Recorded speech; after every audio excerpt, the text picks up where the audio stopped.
E a partir de agora, no programa Elga e Você, vamos ter um bate-papo pra cima, cheio de motivação, inspiração e com história de superação. Estamos recebendo aqui Pedro Shinohara, atleta de judô, jiu-jitsu, né? Muita história para contar. Primeiro, muito obrigada por ter aceitado o convite, Pedro, estar aqui com a gente hoje.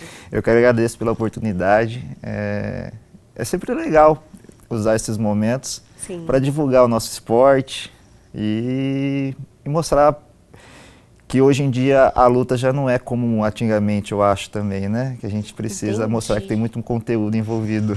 Isso é verdade, Pedro. Você falou algo assim que já me chamou a atenção de início. Eu acredito que foi um amadurecimento em relação ao esporte, né? A visão das pessoas. Que no caso do judô e do jiu-jitsu, embora eu não tenha tanto conhecimento, é mais um conhecimento assim do que a gente consegue extrair, né, das Olimpíadas e de alguns campeonatos que a gente assiste, mas ele é muito mais só que uma atividade física. Na verdade, o judô que eu aprendi é um judô extremamente tradicional. O meu pai é o meu professor, então desde que eu nasci eu treino com meu pai.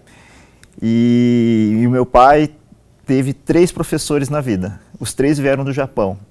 Então, assim, se a gente buscar a origem do esporte, o judô ele não foi criado para ser uma modalidade esportiva, foi criado, a ideologia do fundador é de se tornar desde o início, o judô a finalidade era uma matéria escolar.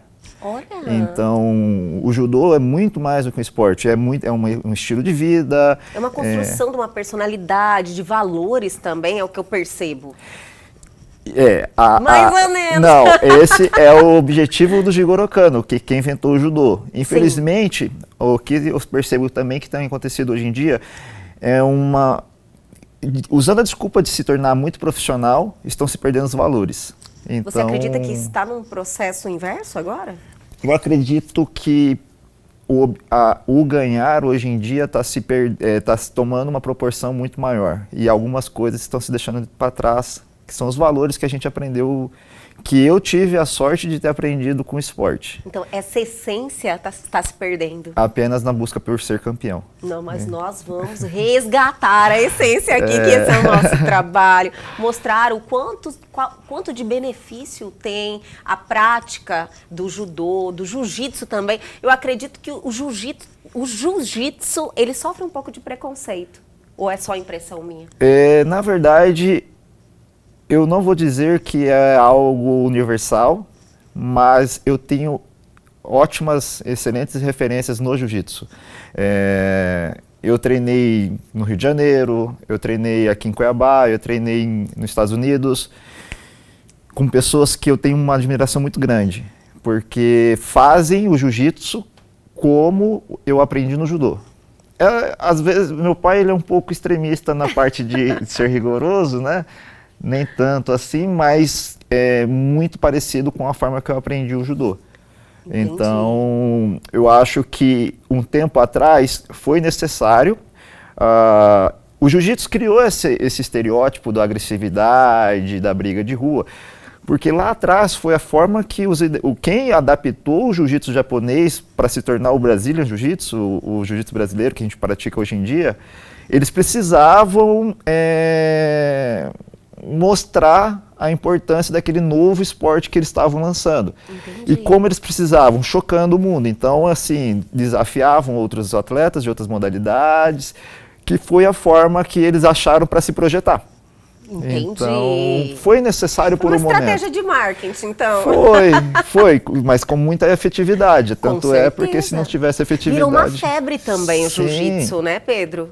Nos Estados Unidos tem muitas academias, então eu acho assim, foi uma estratégia usada lá atrás, mas que hoje, os profissionais que estão hoje em dia em frente de muitas academias, também não vou dizer todas, mas em muitas academias, já entenderam a necessidade da profissionalização. Então, hoje já não tem as aulas, pelo menos onde eu treino, por exemplo, já não são aulas ensinando você apenas a lutar. São aulas com muito fundamentos, muita didática sobre a importância do esporte para o ser humano. Olha, então, eu acho que isso realmente já ficou para trás. E quem não se adequar a isso, vai sair do mercado também. Professores de jiu-jitsu que não entenderam que o esporte ele tem sim um valor muito social, não só esportivo como social. Muito rapidamente ele vai acabar saindo do mercado. Eu acredito que o mundo vem ganhando essa consciência, eu acredito em vários segmentos, né, Pedro? Eu acho assim que se teve, em todos os momentos a gente pode extrair coisas boas, né? Sim. Então, se teve algo que a pandemia nos ensinou foi a importância da atividade física. Então, o que todo mundo sempre fala assim, mas é que eu não gosto de tal modalidade. Fala assim, mas você precisa buscar alguma coisa que te faça bem. Sim. Porque quando você tiver alguma modalidade, alguma atividade esportiva que você goste, você vai se familiarizar tanto com isso, que eu acho que o esporte, a atividade física, ela é algo que, assim, quanto mais você faz, mais você quer fazer. Então, eu entendo. O corpo pede, não é verdade? E é algo maravilhoso, é prevenção de doenças, a gente precisa, faz parte da nossa vida, a gente precisa trazer isso. Então, enquanto as pessoas, os profissionais, continuarem pensando que uma atividade física, um esporte, uma luta, é apenas para você aprender a derrubar, a finalizar ou algumas coisas, e não entender que existe algo muito maior do que isso, a gente não vai ter aprendido nada com a quarentena, com a pandemia, que é assim, você conseguir incluir pessoas novas no esporte em busca de qualidade de vida e saúde. Sim. Porque em uma academia, como em tudo na vida, você tem várias intenções ali dentro. Então tem pessoas que vão para competir, tem pessoas que vão para uma atividade física e tem pessoas que vão apenas por um lazer, que não tem finalidade nenhuma de competição, de superação, apenas estão ali para se movimentar um pouquinho. Então você precisa criar ambientes para que todas essas pessoas consigam conviver em harmonia. Com certeza. Pedro, você falou algo um tempinho atrás em relação a você, fora do Brasil, o jiu-jitsu também é muito praticado, tem grandes profissionais. Eu acredito que os atletas brasileiros se destacam muito na modalidade. Isso é verdade? Tanto no judô quanto no jiu-jitsu. O judô é um dos principais, o Brasil é um dos principais países do mundo no judô, que é uma modalidade extremamente praticada no mundo inteiro, Sim. Tanto que ela é olímpica. E apaixonante, viu? A gente assim já quer ir para os treinos, assistir uma luta e falar, eu já quero lutar judô. Eu sou suspeito de falar porque eu fui nascido e criado no tatame, né? Agora, o jiu-jitsu, o que acontece? É um fato. Lá fora se valoriza muito esporte. Nos Estados Unidos se valoriza muito esporte. Então, aqui no Brasil, por quantas vezes as pessoas já me perguntaram assim, mas você só luta? Como se isso não fosse uma profissão, como isso não fosse algo importante. E lá fora não. Lá fora as pessoas valorizam. O que eu entendi dos Estados Unidos? Eu morei lá de janeiro até junho agora.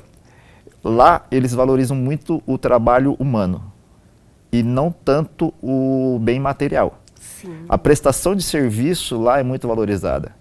O financeiro é consequência, né? Não é o foco. Não, isso mesmo. Então, assim, eu percebo que lá fora, como eles gostam muito de esporte, e eles são um povo muito competitivo, eles gostam muito de aprender. Então, eles pagam muito bem para quem está ali para ensinar. Enquanto no Brasil, as pessoas ainda sinto, não são todos, mas eu ainda sinto hoje uma dificuldade em se pagar um profissional, seja um personal, Entendi. Professor de luta, e prefere gastar muito em bens materiais que se desfaz, e para um ser humano não tem. É uma inversão de valores, né? Isso. Na realidade, você é um privilegiado de fazer o que ama. Imagina, é um privilégio enorme. Então, uma coisa que eu fico pensando muito, eu trouxe as medalhas e hoje eu acho que a minha maior satisfação é eu ter qualidade de vida e ter saúde para continuar treinando. Porque por 2 momentos eu precisei me abdicar de treinos. Então, eu acho muito legal tudo que tem acontecido na minha vida ultimamente, porque eu falo assim, as pessoas estão me valorizando por algo que é apenas a realização de um sonho meu, que eu faço, que eu sempre fiz pra mim, por mim, sabe? Um prazer, né? Faz parte da sua vida, sua essência. Faz parte da minha vida e, como eu disse, né, por 2 vezes eu eu precisei abdicar, e em uma delas eu acreditei que eu nunca mais teria condições na vida de treinar. Então, hoje, eu falo assim, a medalha, é o que eu falo, uma medalha, ela vem de 3 ou 4 lutas em um dia. O treino, eu faço 5 ou 6 ou 7 treinos em um dia. Então eu falo assim, a medalha é algo muito rápido. Entendi. Mas a graça realmente está em ter condições de treinar, sabe? E para mim é o mais importante, é o treino. Por isso que eu te falei, olha, cada medalha é uma história. E você olhou e falou, não, legal, é ótimo ganhar uma medalha, mas é de menos diante de tudo que representa para mim, né, como atleta. Mas Pedro, nós temos muito ainda que conversar. Você falou dessa parte tão interessante na sua vida, que foi um momento de superação, que você ficou afastado da sua paixão. Mas vamos dar uma seguradinha? Tá, joia. Eu vou chamar o intervalo, mas tem muito mais vindo aí. A gente já volta.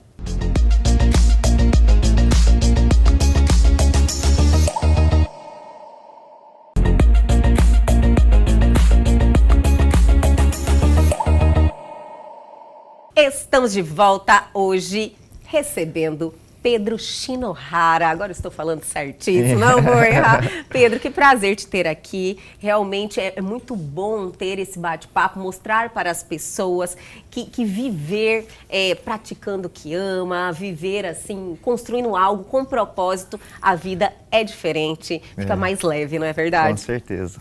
Então, paramos no bloco anterior falando deste momento da sua vida. Você ficou 10 anos afastado? Foi isso? Na verdade, eu conquistei a faixa preta de judô na idade mínima permitida, que são 16 anos. E naquela época eu acabei tendo que decidir em me tornar profissional como atleta ou me tornar um professor. Entendi. Foi a minha primeira grande decisão na minha vida, eu acredito. E o esporte, ele demanda muito fisicamente e financeiramente, principalmente. Fisicamente nunca foi um problema porque a gente sempre treinou muito. Mas o financeiro é algo que a gente não consegue controlar. Sim.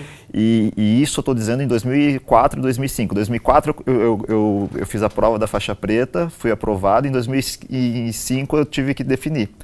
Então lá em 2005 eu precisei... Hoje em dia não tem tanto incentivo, eu não consigo perceber uma facilidade em se conseguir incentivo de empresas ou enfim. Tanto no privado quanto no público, né, Pedro? Isso. Eu não consigo ver isso, esse incentivo. Então, em 2005 era muito menor, muito mais difícil ainda. Então, eu acabei pensando que eu me tornar um atleta profissional naquela época, eu ia... era algo com, de um risco muito grande, porque, por exemplo, eu treinando saudável é uma coisa, mas e se eu machucasse? Entendi. De onde viria a minha renda nesse momento? Mas enfim, várias coisas, e aí eu decidi que me tornei professor. Então, me tornei professor, entrei na faculdade, sou formado em economia pela UFMT, e comecei a trabalhar. E quando eu comecei a trabalhar, eu falei, agora eu consigo ter o dinheiro para eu pagar minhas viagens e os meus treinos. Sim. Aí surgiu a segunda vez que eu precisei abdicar das competições, porque a cada treino forte que eu fazia, numa sequência um pouco mais prolongada, vinha crises de dor da minha hérnia de disco. Hérnia. Isso. E assim, aí eu treinava um pouquinho, vinha dor. Treinava mais um pouco, vinha dor. E eu tive crises absurdamente sérias, de crises eu não saí da cama, isso novo, né, com 20 e poucos anos, crises assim. E aí começou que a primeira grande crise surgiu, a segunda grande crise veio depois de uns 2 anos, a terceira grande crise depois dessa segunda foi diminuindo o tempo, até que começou a ter crises praticamente todo mês eu tinha muitas crises. A cada treino forte eu tinha muitas crises de dor. Nossa. E foi a hora que eu falei, então acabou, fim da linha, eu realmente não tenho mais condições de competir. Competir vai ser algo que eu vou só acompanhar meus amigos, meus alunos, e então para mim isso realmente não dá mais. E foi até que em 2018 eu acabei, um caso muito engraçado entre aspas, né? Eu adoro. Eu fui fazer a ressonância porque eu estava com uma crise, uma nova crise, E quando eu saí da máquina da ressonância, tinha 2 pessoas paradas olhando. E aí eles estavam conversando. Aí quando eu comecei a andar, daí um falou pro outro, tá vendo? Eu falei que ele andava. Olha só. Aí o outro foi se apresentar, que era o médico que fazia o laudo. Enfim, para resumir, ele falou assim, a sua coluna, eu sou professor universitário. Sim. Se eu pegar a sua imagem e colocar na prova do final de semana, o gabarito é coluna de paraplégico. Meu Porque senhor. teoricamente não tinha nervo passando. Então ali eu falei, bom, fim da linha, realmente não tem mais condições. Aí ele me perguntou, quem que é seu ortopedista? Eu falei, não tem ortopedista. Aí ele falou, mas como que você vive com uma hérnia desse tamanho? Ele falou assim, às vezes uma hérnia pinçadinha, as pessoas sofrem muito de dor e a sua não tem nervo passando, pela imagem não aparece. Ele falou, tem porque você está em pé. Sim. Ele falou, eu estou aqui até agora te esperando para ver se você... Aguardando o momento, né? Para ver se você realmente andava, porque eu falei, achei que estava faltando sua cadeira de roda. E aí foi o tempo que ele ligou para o cirurgião e eu fiz a cirurgia. Então, aí eu passei 2018 praticamente em pós-operatório, recuperando meus movimentos. E até que em 2019 eu enfim fechei a academia. Porque eu falei, isso aí não é para mim, chega. Muita diversidade, né, Vou focar na minha carreira profissional fora a luta. E foi aí que tudo começou a acontecer na minha vida, né? A vida e suas surpresas, né? Foi quando eu falei, agora a luta acabou, fim da linha, eu realmente não quero mais isso. Foi quando eu me tornei muito mais profissional na área de luta. E também marcou a transição minha do judô para a competição de jiu-jitsu. Então eu até competi uma vez em 2019 no judô. É muito diferente? Tecnicamente, sim. Em termos de finalidades, sim. Entendi. Uma projeção o judô. O nosso objetivo principal é a projeção, derrubar o adversário de costas no chão, que é o ippon. Essa parte eu sei. E no jiu-jitsu o objetivo é a finalização, estrangulamento, chave de braço, enfim, torções. Entendi. E acaba que, tecnicamente, se você for ver, a gente sempre fala assim, um é em pé e o outro é no chão, para ficar mais fácil para o leigo, mas em termos de luta... O jiu-jitsu ele é mais no chão, né? A finalidade é mais mobilização, tal. A finalidade do jiu-jitsu é a luta de solo, que é buscar a finalização, estrangulamento, chave de braço, e aí algumas outras variações. Tem alguma preferência? Eu gosto de ganhar, né? Eu gosto de ganhar, não importa como. Adorei, não importa se é judô, não importa se é jiu-jitsu. Não. E essas 5 medalhas já foram desse novo momento. Então, como eu disse, eu comecei a treinar jiu-jitsu de verdade, assim, treinar regularmente em 2019. Foi em 2020 que eu comecei a treinar. Foi em 2020. Olha, você foi um sortudo, né? Arrumou uma finalidade neste momento. E também o esporte era algo necessário para todos nós por saúde, né? Sim, eu acho que ficou muito claro a importância da pessoa saudável na prevenção de doenças. Foi uma chancela, comprovado. Foi, então assim, muitas vezes as pessoas falam, não, mas é porque eu sou sedentário, não sei o quê, mas ninguém te obrigou a ser sedentário, né? Você é porque você não quis fazer alguma coisa. A vida é movimento. E aí eu comecei a treinar mais jiu-jitsu em 2020, aí tem essa medalha, que ela foi em dezembro de 2020, aí foi aqui em Cuiabá, aí eu fui campeão, aí em junho de 2021, essa daqui, que foi lá no Rio de Janeiro, aí eu também fui campeão, aí eu ganhei essa e me trocaram de faixa no jiu-jitsu, porque no jiu-jitsu se compete por faixa. Aí eu acho que eu tinha uma semana, eu lutei esse campeonato em Belo Horizonte, aqui por mais que está 2020, é porque como teve a pandemia, foi cancelado, daí eles já tinham feito a medalha, por mais que a competição foi em 2021. Entendi. Está escrito aqui 2020, mas é por causa disso, foi em 2021. Tinha que colocar o mais um também, né? Aí essa aqui foi, e no Rio de essa aqui foi em Belo Horizonte, essa no Rio de Janeiro, que é o Grand Slam, que é um dos principais campeonatos dessa federação. E eu também tinha, um mês de faixa roxa, então, enfim, foi uma... Por mais que a gente não goste, né, que a gente luta para ser campeão, Sim. É uma medalha de prata com gostinho. Eu lembro que no pódio dessa medalha, dessa aqui,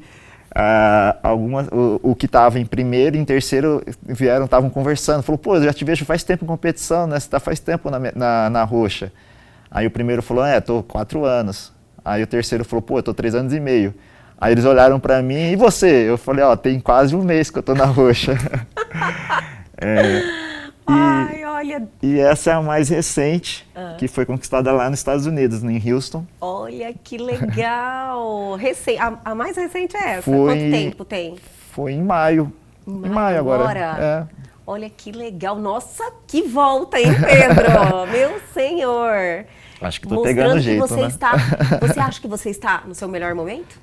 Agora? Com certeza, eu tenho certeza Maturidade, Sim. Faz a junção, né? Eu acho assim, eu sou filho do meu professor de judô, então por muito tempo eu tinha uma pressão. Por mais que eu tive uma base muito boa do meu pai e da minha mãe, de sempre me colocar muito tranquilo com relação a isso. Sim. Que eu não tenho responsabilidade. Tanto é que eu falo para todo mundo, o do meu pai, em todas as competições, eu competia muito no judô, coisa assim, de 2 a 3 vezes por mês. E meu pai, ele sempre falava uma coisa para mim, em todas as competições que eu ia. Falava assim, vá e volte sem nada. Não volte com a sensação que poderia ter feito algo de diferente. Não importa a medalha que você vai trazer, se vai trazer ou se não vai trazer. Eu quero que você vá e faça o seu melhor. Sim. E volte sabendo que deu tudo o que tinha lá. Olha que maravilha. Porque qual que é a grande mensagem que ele queria me dar? Que a competição, na verdade, não é eu contra o outro. É eu ser o melhor que eu posso. Eu apresentar a minha melhor versão dentro do tatame. Então, isso na época eu não entendia, porque na época eu só queria ser campeão, era a única coisa. Mas depois, refletindo, teve uma competição, eu era criança. E é muito engraçado, porque eu saí da área, fui campeão, entrei no pódio, ganhei a medalha, a primeira coisa que eu fiz, eu tirei, e se eu não me engano, essa medalha eu dei para alguém. Olha só! Porque eu ganhei fazendo contragolpe, e fazendo golpes não tão bonitos. Então, eu não me sentia merecedor daquela medalha. Então, ali eu aprendi a frustração de eu não ter dado o meu melhor e mesmo assim ter ganho. Assim como teve uma competição em Brasília, que assim, eu acho que eu fiz 6 ou 7 lutas, derrubei, eu acho que ganhei 6 por ippon. Na final eu perdi por muita coisa simples, pro cara que ele tinha sido campeão brasileiro, então assim, o cara estava muito bem.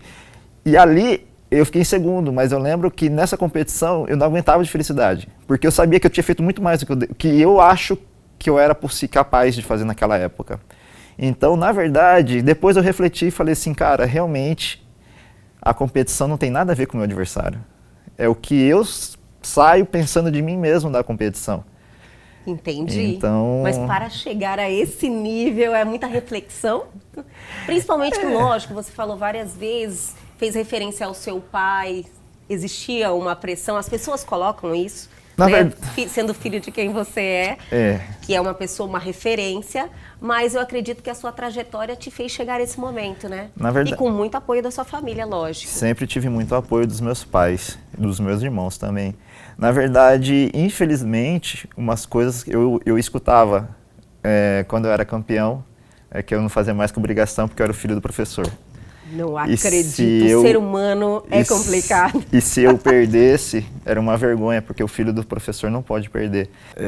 Eu sou apaixonado pelo judô. Eu digo assim, na minha vida existe Deus, que é acima de tudo, e indiscutivelmente, existe a minha família, e eu considero o judô na mesma linha hierárquica do que a minha família. Então por isso que eu falo para todo mundo, quando eu dou uma aula e quando eu treino, na verdade, eu penso que eu não devo uma satisfação para o meu professor ou para o meu aluno, seja de jiu-jitsu, meu professor, ou meu aluno de judô. Eu devo uma obrigação com o esporte. Então, por isso que eu acho que eu me dedico, não é que eu me dedico muito, é que eu tenho tanto amor e respeito pelo esporte que eu não consigo fazer isso mais ou menos. E por que eu acho que... Eu comecei a refletir isso agora, quando eu voltei dos Estados Unidos. E eu cheguei à conclusão que assim, eu nunca quis agradar nenhum aluno. Porque eu corro o risco de ter algum aluno com referencial muito baixo. E o pouco que eu der, ele ficar muito feliz, eu achar que eu sou bom o suficiente. E aí eu paro de querer evoluir, paro de querer crescer. Então, eu sempre penso como eu posso ser o melhor possível para o esporte, porque aí eu nunca me posiciono, nunca vou me estagnar, nunca vou achar que eu já sei o suficiente o que eu posso parar. Então, eu acho que eu devo um respeito muito grande pelo esporte, por tudo que ele me proporcionou. Eu sei que eu tive umas sortes que são difíceis de ter, entre aspas, né? Olha, sorte é a preparação e a oportunidade. Sim, por isso que eu falei entre aspas. Sorte. Porque eu também sei do meu diferencial, Sim. eu sei que eu não sou um profissional da média e eu sempre tive muita dificuldade em falar de mim, e não falo isso como prepotência, é por reconhecimento do meu trabalho. Sim. Então eu tenho um pouco de dificuldade de falar, mas assim, eu também sei o amor que eu tenho por isso, a diferencial que eu consigo demonstrar nas minhas aulas, nos meus treinos. E olha, falou muito bem aqui, eu tenho certeza que conquistou uma legião de fãs que respeitam o seu trabalho, a sua dedicação e se contagiaram com tudo isso que você nos mostrou hoje. Quero te agradecer demais por ter vindo aqui, enfrentado então você falou que é um pouco tímido, né? Tem dificuldade em falar de você, mas falou bem demais. Fiquei muito feliz de conhecer um pouquinho a sua história. Tenho certeza que nossos telespectadores também. E as portas estão abertas aqui. Mais uma conquista que puder vir aqui contar pra gente, eu ficaria muito feliz, viu, Pedro?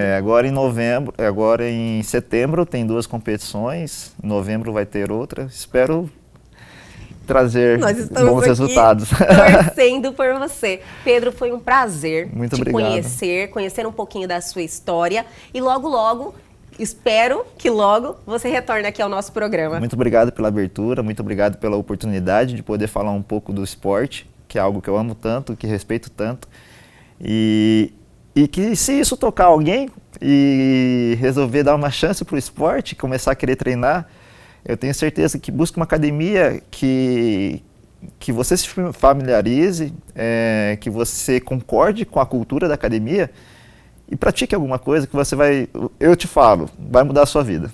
Não importa a modalidade que faça. Que maravilha. Obrigada mais uma vez.